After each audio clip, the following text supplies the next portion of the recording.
नमामि धन्वन्तरिमादिदेवम् सुरासुरैर्वन्दितपादपद्मम् लोके जरारुभयमृत्युनाशनम् दातारमीशं विविधौषधीनां शङ्खं चक्रं जलौकां दधतं मृतघटं चारुदोर्भिश्चतुर्भिः सूक्ष्मस्वच्छातिहृद्यं शुकपरिविलसन् मौलिमम्भोजनेत्रम् कालाम्भोदोज्ज्वलाङ्गं कटितटविलसच्चारुपीताम्बराढ्यं वन्दे धन्वन्तरीतं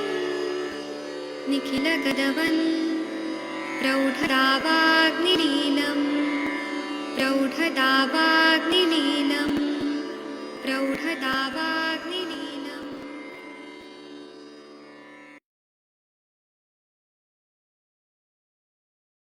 प्रणाम सभी लोग को। मैं वैद्य अरविंद पाठक आप सभी लोग का स्वागत करता हूं। सभी लोग को कोटि कोटि प्रणाम करता हूं। आप सबके सब भारत के सर्वश्रेष्ठ चिकित्सक लोग हैं, सभी को मैं प्रणाम करता हूं, क्योंकि आप लोग सुबह सुबह इतना मतलब इतना डेडिकेशन से पढ़ते हैं और पेशेंट भी देखते हैं और ठीक भी करते हैं। आप लोगों को डेडिकेशन को मैं सलाम करता हूँ, सैल्यूट करता हूँ। चलिए हम चतुर्विंश अध्याय पढ़ेंगे, शिरोरोग प्रतिषेध अध्याय। मैं आदरणीय महेंद्र सर जी से रिक्वेस्ट करूंगा कि आप कृपया इसकी शुरुआत करिए। नमस्कार सर। प्रणाम सर। चतुर्विशो अध्याय अथ एक चिकित्सित व्याख्यातम आहे अथा ते शिरोरोग प्रतिषेधम व्याख्यामे इतिहास स्माहुआ त्रयादयो महर्ष है। शिरो अवतापे अनल्ये बातु व्याधि विधि विचरित शिरोवितापे अनिलज्जे वातव्याधि विधिचरेते। जी अब इसके आगे शिरोरोग प्रतिषेध का व्याख्यान करेंगे, जैसा कि आत्रेय आदि महर्षियों ने कहा था। ये श्लोक आगे भी है तो। हाँ हाँ, एक मिनट। अच्छा आगे भी है तो वो पूरा पढ़ना पड़ेगा फिर। हाँ सर। जी घृतम अक्त से शुरू से ही पढ़ दीजिए ना। ठीक सर। सिरो अवतापे अनलजे बातो व्याधि विधिम चरित शिरोवितापे अनिलज्जे वातव्याधि विधिचरेते। घृतम अक्तशिरा रात्रौ पिबेद उष्ण पयो नुपे घृतमक्तशिरारात्रौ पिबेतुष्णापयोऽनुपः। मासान् कुलत्थान् मुग्धान् वाताद्वत् खाद्यद् घृतान् वितान् मुद्रान्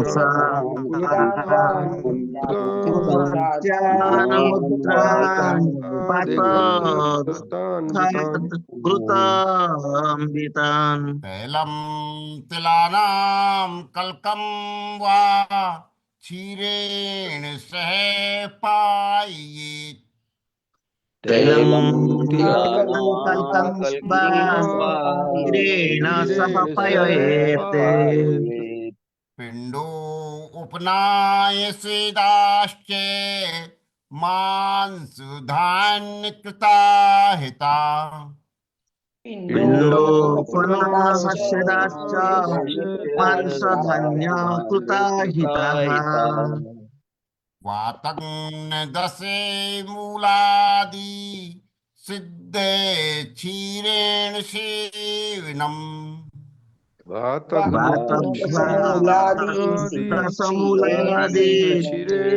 क्षीरेण सेवनम्।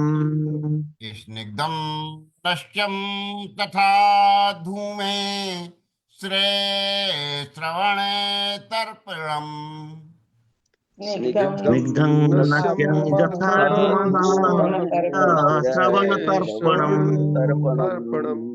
वातजन्य स्वरूप ताप में वात व्याधि की चिकित्सा करें। सिर पर रात्रि में घी से सिरोभ्यंग करके घृत पिए या घृत मिश्रित उड़द, कुल्थी या मूंग को खाकर गर्म दूध पिए, पीछे से पिए।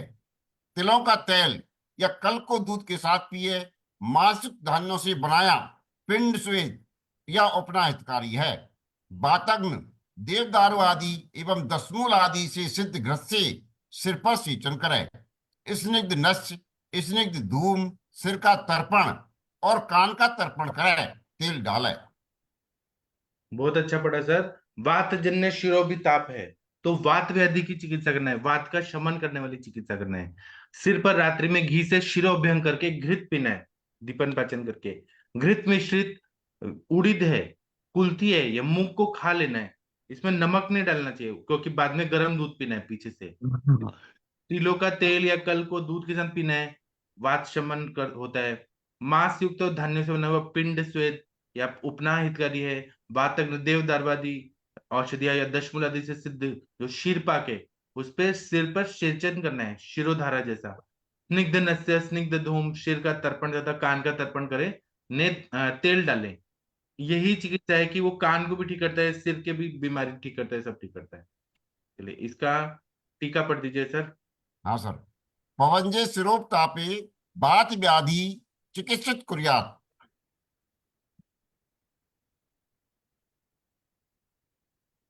ये पढ़िए। अव्यक्त शिरा। अव्यक्त शिरा रात्रौ घृत पिबेत, पश्चात उष्ण क्षीर पिबेत। जी, अभी मैं ये पढ़ के फिर आगे का पढ़ते हैं। इसमें ऐसा बता रहे हैं कि अथय चिकित्सा व्याख्या तुम महा, अब आगे की चिकित्सा हम व्याख्या करेंगे। पवन जय शिरोभी तापे वात व्याधि चिकित्सा कुर्यात्। जो वायु से उत्पन्न शिरोभी ताप है उसमें वात व्याधि की चिकित्सा करनी है। अभ्यक्त सिरा रात्रो घृत पिबेत, मतलब सिर को अभ्यंग करना है, शिरोभ्यंग करके रात में घी पीना है। पश्चात उष्ण शिर पिबेत, उसके बाद में उष्ण शिर पीना है, दूध पीना है। ये पढ़ दीजिए सर। माशादीन। मासादीन घृतान वितान खादित, तद्वत उष्ण पयोनुपसन तिलाना तैल कल्कवा क्षीरेण से पायेत। पिंड स्वेदा उपनाय स्वेदाश्च मास युक्त धान्य कृता हिता। बात हर दशमूलादीना सिद्धेन क्षीरेण सेचन हितम। स्निग्ध च नष्ट्यादिकम हितम। हाँ, ये बोल रहे माश आदि, उड़ीद आदि लेके और घी खा लेना है। उसके बाद में उष्ण पेय मतलब दूध पीना है। तिल का तेल, कल्क या तेल या कल्क को शीर के साथ पीना है, दूध के साथ लेना है। पिंड स्वेद, उपनाह स्वेद, मांस युक्त धान्य कृता हिता, मतलब पिंड स्वेद उपनाह स्वेद करना है। और यहाँ पे मांस रस भी लेना है, धान्य भी हितकारी है। वाथर दशमूलादिनम, वाथर जो दशमूलादि है या देवदारवादी, ये सबको दूध में पका के शीरपाक करके पीना है। स्निग्धम च नस्यादिकम हित, स्निग्ध नस्य आदि का भी प्रयोग करने से हितकारी है। आदरणीय सविता पिठे मैडम जी, चौथा पांचवा नंबर का श्लोक पढ़ दीजिए प्लीज। जी प्रणाम सर। वर्णादौ गणे क्षुण्णे क्षीरमर्धोदकं पचेत्। वर्णादौ गणे क्षीरमोदकं पचेत्। पचेत्। क्षीरावशिष्टं तच्छीतं मथित्वा सारमारहेत्। क्षीरावशिष्टं तच्छितं मथित्वा सारमाहरेत्। सारमाहरेत्। आहरेत्। ततो मधुरकै सिद्धं नस्यं तत्पूजितं हवि। ततो मधुरकैसिदं नत्वा पूजितं हविः। इसका हिंदी वाला पढ़ते हैं, फोर्थ और फिफ्थ का। अच्छा ये और है, पढ़िए मैम छठवा। सर आया नहीं स्क्रीन पे, दिख नहीं रहा है। अभी आया। नहीं, 3 वाला दिख रहा है। वर्ग्यत्र पंकम क्षीरे। हाँ, उनके उसमें नहीं आ रहा सर, आप ही पढ़ दीजिए फिर। वर्गे अत्र पक्वम क्षीरे च पेयम सर्पी से सरकरम। वर्गेऽत्रापकं श्रेच प्रियं सर्पी सशर्करम् कार्पास मज्जा त्वगे मुष्टा सुमना कोरकांचे समजात्वं मुस्ता सुमना पुरकाञ्च नश्यम् उष्णामुपिष्टानि सर्वे मूर्धरुजापहम् नश्यमुष्णं बुपिष्टानि सर्वमूर्धारुजापहम्। मैडम पढ़ो हिंदी में, आपको दिख रहा है तो। हाँ हाँ मैम हाँ, ठीक है आपको सर, दिख रहा है तो पढ़ पढ़िए। देती हूँ। हाँ हाँ हाँ, अभी दिख रहा है सर। वर्णादि गण के द्रव्यों को कूटकर इनसे आधा जल मिले दूध को पकाए। जब केवल दूध रह जाए तब ठंडा होने पर इसको मथ कर मथनी से मक्खन घी निकाले। इस घी को मधुर द्रव्यों से सिद्ध करे। यह सिद्ध घृत नस्य में उत्तम है। इसी वर्णादि गण से दूध और घी सिद्ध करके शर्करा मिलाकर पीना चाहिए। जी। अब भिजोरे यहाँ पे भिजोरे की मूंगी, दालचीनी, मुस्ता, चमेली की कलियां, इनको गर्म पानी से पीसकर नस्य लेने से शीर की सब पीड़ाएं नष्ट होती है। जी हाँ सर। अब पित्त शिरोरोग है तो पित्त की चिकित्सा बताया कि वर्ण आदि गण जो है वाग्भट सूत्र स्थान 15वां चैप्टर, उसमें वर्ण आदि गण है, उनके द्रव्यों को लेके वरुण आदि है, इसमें वरुण।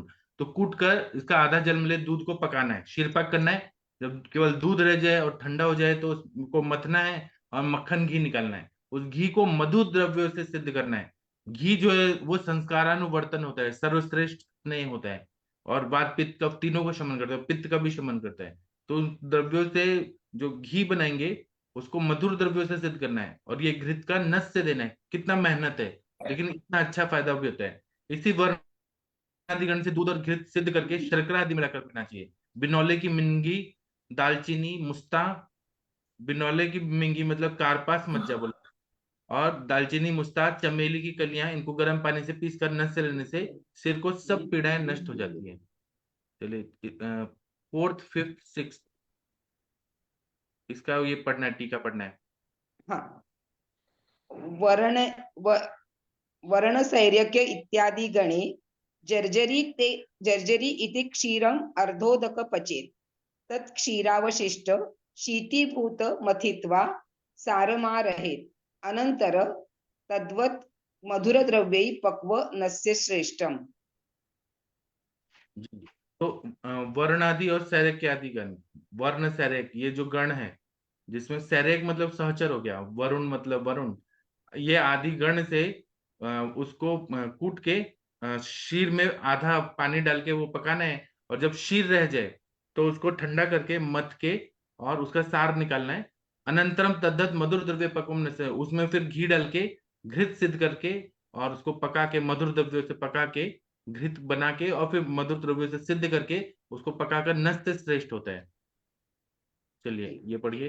अस्मिन् अस्मिन्नेव वर्णादौ वर्गे क्षीरे च घृत पक्व स शर्कर पेयम।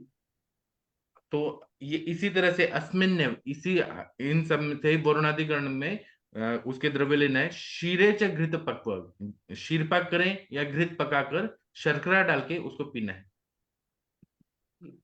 छठवा कार्पास मज्जादीन उष्ण जलेन पिष्टानि सर्वम ऊर्ध्व रुजाग्न नस्यम। हाँ, तो कार्पास मज्जा आदि से गर्म जल के साथ उसको पीस कर और मूर्धा में जो रुजा वगैरह है उसको डालते हैं, तो वो अग्न मतलब वो नष्ट करता है नस से।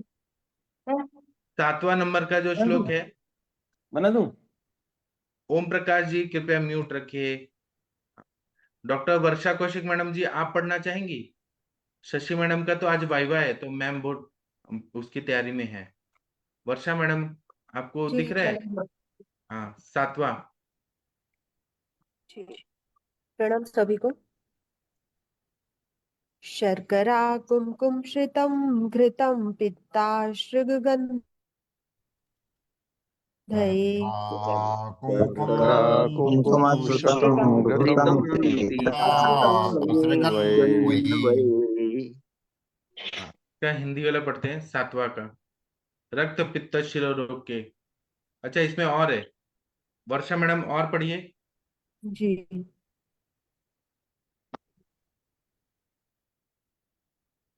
दिख रहा है, आया।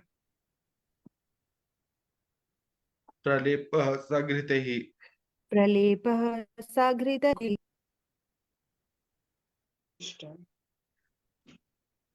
कुष्ठ कुटलोत्पल चंदन प्रलेपसहृतैः कुष्ठ कुटिलोत्पलचन्दनैः प्रलेपः सकृते कुष्ठ कुष्ठ कुटिलोत्पलचन्दनैः वात उद्रेकाभयाद् रक्तं न चास्मि, थोड़ा सा धुंधला हो गया इसमें, प्रविशेचित्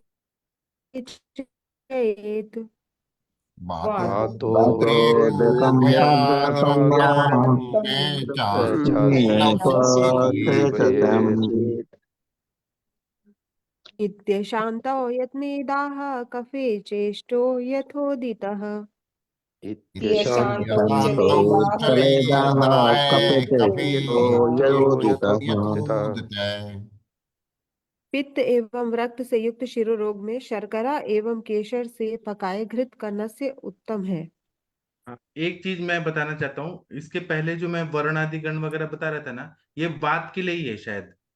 वात के लिए ही है। और यहाँ से जो है रक्त पित्त शिरो रोग, पित्त और रक्त से युक्त शिरो रोग में शर्करा और केसर से पकाए घृत का नस्य उत्तम है। इसके बाद और क्या आ रहा है? हाँ, ये पढ़िए। कुष्ठ, तगर, कमल और चंदन को घी में मिलाकर प्रलेप करना उत्तम है। इस पित्तजन्य वेदना में वायु के कोप के भय से रक्त को नहीं निकालना चाहिए। इस प्रकार से शांत न होने पर वायु और कफ में अग्निकर्म विधि से दाह करें। पित्त रक्त में दाह निषिद्ध है। हाँ, तो ये बोल रहे हैं कि कुष्ठ वनस्पति, तगर, कमल और चंदन को घी में मिलाकर प्रलेप करना उत्तम है। इस पित्तजन्य वेदना में जहाँ पे बर्निंग हो रहा है, दाह हो रहा है, और उसमें वेदना में वायु का कोप के भय से रक्त को नहीं निकालना चाहिए। रक्त, अगर हम रक्त ज्यादा निकालेंगे तो वायु का प्रकोप हो जाएगा और बढ़ जाएगा। इस तरह से शांत न होने पर वायु और कफ में अग्निकर्म विधि से, जो हम अग्निकर्म करते हैं ना, वो करने में ठीक है। लेकिन बहुत ज्यादा पित्त और रक्त है तो उसमें दाह, अग्निकर्म भी निषिद्ध है। कंडीशन हिसाब से हमें सोच सोच के करना पड़ता है। चलिए, आगे का जो श्लोक है, ये आप पढ़िए। प्रलेपा सघृतैक वाला नीचे का टीका। ठीक है। हाँ, पढ़िए। कुष्ठादि भी सघृते सा प्रलेप। शर्करा कुमकुम श्रित अच्छा, ठीक है ये। सर ये ऊपर का भी तो है अभी।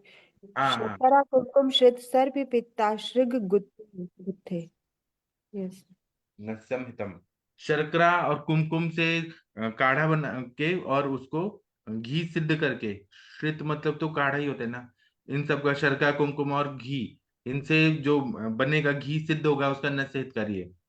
आगे पढ़िए। कुष्ठादि भी। आदि भी सघृतई प्रलेप कुटिल तगरम। कुष्ठ आदि को घी के साथ लेके प्रलेप करना है। और कुटिल मतलब तगर। अस्मिश्च वात उद्रेक भया लोहित नाव सेचेत। हाँ, इस तरह से बात का उद्रेक हो जाएगा, इसलिए रक्त को नहीं निकालना चाहिए। कैसी भी कंडीशन हो तो ध्यान से रक्त निकालना है, नहीं तो वायु का प्रकोप हो जाएगा। एवं अप्य अनुशमे वायो दाह इष्ट कफे च यथोक्तम उष्ण मिष्टम। इस तरह से जो अनुपक्षय होता है, अनुपक्षय में वायु अगर बढ़ा हुआ है तो दाह इष्ट है। लेकिन कफ, कफ वाले में ये उष्ण अग्निकर्म अच्छा है। नौवा तो नहीं है ना, नौवा तो नहीं। फिर हम इसका ये पढ़ते हैं, 9वां नंबर का जो श्लोक है, अर्धावभेदक का यत्न। कौन पढ़ना चाहेगा? डॉक्टर प्रदीप सर, आप पढ़ना चाहेंगे या महाजन जी सर? हाँ जी सर, पढ़िए। हाँ नमस्कार। पढ़िए। हाँ, प्रणाम सर। अर्धावभेद के अप्येषाम तथा दोषांतर्यातृ क्रिया वेद के वेदके अप्यशाम तथा तथा दोषां भयात् क्रिया दोषानुयात क्रिया। हाँ, तो हिंदी में पढ़ दीजिए। अर्धाव भेदक में भी वात और कफ तथा दोष के संबंध से यही चिकित्सा करनी चाहिए। वक्तव्य। हम्म, रुक्षाक्षना अभ्यसन प्रागवात वर्ष्यानुमेथनै वेग संधारणा या साभ्या में कुपितो अनिल केवलम सख्फो वाद्र गृहीत्वा शीर्षो बलि मान्या त्रष्णु त्रशंक कर्ण चिल ललाटादे तु वेदनाम शास्त्राणि निमहा कुर्यातिवाम सो अर्धाव भेदकः। हाँ, तो ये बोल रहे हैं अर्धाव भेदक में वात और कफ दोष से संबंध रख के यही चिकित्सा करनी है। मतलब क्या करना है, तो वहां पे ये सारे द्रव्यों का चिकित्सा करना है, अग्नि कर्म करना है, ये हमें उसके जैसे चिकित्सा भी करना है। वक्तव्य में बोल रहे हैं कि अर्धाव भेदक है तो चरक चिकित्सा अध्याय 26 वाला जो है त्रिमर्मीय त्रिमर्मीय चिकित्सा, उसका बताया है कि रुक्ष खाने से, रुक्ष अशन करने से, अध्यशन करने से, पूर्व दिशा की वायु का सेवन करने से, फिर मैथुन करने से, वेग संधारण करने से, अति आयास करने से, व्यायाम करने से वायु का कोप होता है। केवलम सकपम वार्धम गृहीत्वा, उसके साथ कफ जो रहता है वायु को लेके, और शीर्षो बलि, सिर में जाके और वेदना करता है बलवान वायु। मन्या, भ्रू, शंख, कर्ण, अक्षी, ललाट, इसमें आधा जगह पे अर्धे तु वेदना, मतलब हाफ साइड में माइग्रेन जैसा वेदना करता है। शस्त्रा निर्णयमाम पूरा द्रवम स्वार्धावेदिका, शास्त्र से और अरण्य से काट रहे हैं, इतनी तीव्र वेदना करता है, इसलिए उसको अर्धाव भेदक बोलते हैं। चलिए 9वां नंबर का जो श्लोक है इसका हम टीका पढ़ेंगे। आदरणीय प्रदीप सर, आप कृपया टीका पढ़ दीजिए। 1 मिनट रुकिए, मैं इसको लेके आ रहा हूँ। पढ़िए अर्धाव भेदक के पहला लाइन। अर्धाव भेदक अपेशा एव क्रिया दोषान्वयात् दोषानुरोवाच यथास कार्या। अर्धाव भेदे अप्येषाम, अर्धाव भेद में भी इसी तरह का क्रिया करना है। दोषानुरोधाच, जैसा दोष है उस तरह से करना है। यथा स्व कार्य, वैसे वैसा कार्य करना है। 10वां नंबर का श्लोक है, आदरणीय महाजन सर कृपया पढ़ेंगे। हाँ जी, प्रणाम सर। हाँ, प्रणाम सर। शीर्ष बीजो अपामार्ग मूलम नस्य वीडान्वितम् नस्यं विडान्वितम् शिरारसो वा लेपेतु परपुण्नाटो अम्ल कल्कितः रसो वा पुन्नाटो पुन्नाटो अम्लकल्पितः। इसका हिंदी वाला पढ़ते हैं, 10वां नंबर का। हाँ, ये पढ़ दीजिए 10वां का। वीड लवण के साथ शीर्ष बीज अपामार्ग के मूल का नस्य देवें, अथवा वीड लवण के साथ शालपर्णी के रस का नस्य देवें। पनवाड़ को कांजी से पीसकर लेप करें। हाँ, बीड़ लवण के साथ शीरीष बीज और अपामार के मूल का नस्य देना है। उस तरह से बीड़ लवण के साथ शालीपर्णी के रस का नस्य देना है। पनवाड़, प्रपुन्नाट के कांजी में पीसकर लेप करना है, तो इससे भी अर्धावभेदक नाम का व्याधि है, उसमें फायदा होता है। चलिए इसका ये पढ़िए 10th का टीका। हाँ जी, शीरीष बीज बीजादि भी नस्य स्यात् शालपर्णी क्वाथो वा नस्यम परपुन्नाट बीज सम्मेलन पिष्ट लेप। हाँ, शीरीष बीज आदि का नस्य देना है। शालीपर्णी क्वाथ का नस्य देना है। प्रपुन्नाट वनस्पति के बीज का अम्ल कांजी में पीसकर लेप करना है। चलिए अभी और 2-3 श्लोक पढ़ सकते हैं क्या, ऐसे हाँ जी, टाइम? ये पढ़िए, सूर्यावर्ते अपि तस्मिन्, सूर्यावर्ते अपि तस्मिन्स्तु सिरिया अपहरदेक श्रिक। जी, तो सूर्यावर्ते अपि तस्मस्तु सिरिया अपहरेत्। हाँ, हिंदी वाला पढ़िए। सूर्यव्रत में भी यही चिकित्सा बरतें। इसमें शिरा से रक्त निकालें। हाँ, मतलब सूर्यव्रत में भी यही चिकित्सा करना है, उसमें रक्त मोक्षण करना है, सिरा से सिरा वेद करके रक्त निकालना है, ये टीका में भी बोला है। अभी 11 और 12 नंबर का जो है आदरणीय महेंद्र सर, आप पढ़ेंगे क्या?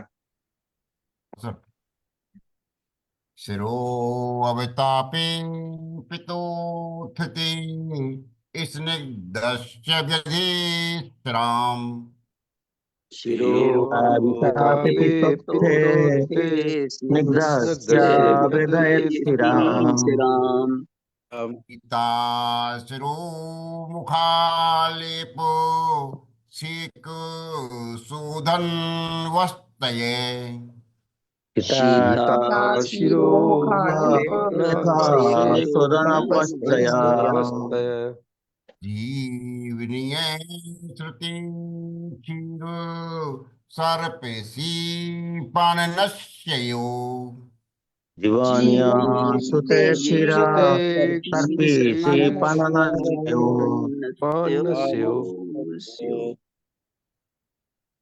फिर शिरोताप की शिरोभिताप की चिकित्सा।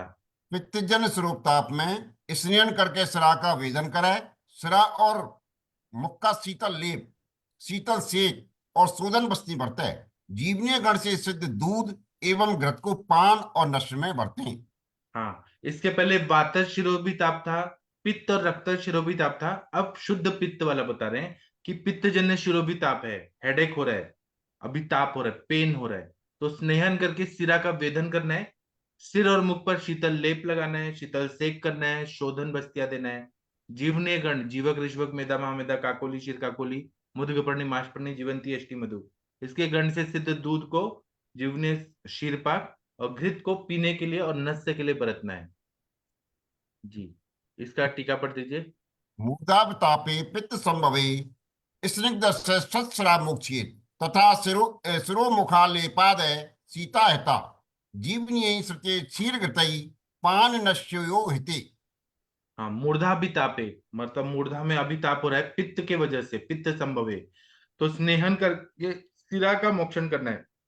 इसका बहुत ज्यादा महत्व है। जो लोग रक्त मोक्षण करते समय या सिरावेद करते समय पहले स्नेहन नहीं करते हैं, घी नहीं पिलाते हैं, उनको देखिए वात का प्रकोप होता है।